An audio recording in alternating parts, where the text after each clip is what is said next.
আপনারা কি জানেন পুরীর জগন্নাথ মন্দির সহ পুরো পুরীর একদিনের জন্য আলো নিভিয়ে দেওয়া হয়? কিন্তু কেন আলো নিভিয়ে দেওয়া হয় আজকেই শোনাবো সেই রহস্যময় কাহিনী। মাঝরাতে মন্দিরের গর্ভগৃহে ঢুকলেন 4 জন প্রধান পুরোহিত। কিন্তু অবাক করা বিষয় হলো তাদের চোখ দুটো কাপড়ে শক্ত করে বাঁধা আর হাত দুটো মোটা কাপড়ে মোড়ানো। বন্ধুরা, প্রতি 8 বা 12 বছর অন্তর পর পর পুরীর জগন্নাথ মন্দিরে সাড়ম্বরে পালিত হয় নবকলেবরের উৎসব, যার মানে ভগবান জগন্নাথের পুরনো শরীর ত্যাগ করে নতুন শরীর ধারণ। কিন্তু এই রাতে পালন হয় এক অদ্ভুত নিয়ম। সেই ঘটনাই আজকে তোমাদেরকে শোনাবো। ওই অন্ধকার রাতে চোখ বাঁধা অবস্থায় পুরোহিতরা পুরনো মূর্তির ভেতর থেকে বের করে আনেন এক অলৌকিক বস্তু, ব্রহ্ম পদার্থ।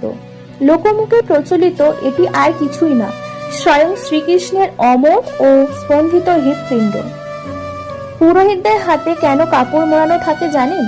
যাতে সেই স্পন্দন তারা অনুভব করতে না পারে।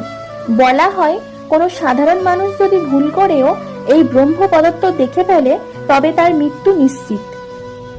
বিজ্ঞান হয়তো একে একটি ধর্মীয় আচার বলতে পারে, কিন্তু কোটি কোটি ভক্তের কাছে এটি একটা পরম সত্য। নবকলেবরের আমাদের মনে করিয়ে দেয় এই পৃথিবীতে কোনো কিছুই স্থায়ী নয়, পরিবর্তনই প্রকৃতির নিয়ম। স্বয়ং ঈশ্বরও যখন মানব রূপ নিয়ে পৃথিবীতে আসেন তখন ওনাকেও পুরনো শরীর ত্যাগ করে নতুন রূপ ধারণ করতে হয়। এই ছিল আজকের কাহিনী। কাহিনীটি ভালো লাগলে অবশ্যই কমেন্টে জয় জগন্নাথ লিখতে ভুলো না।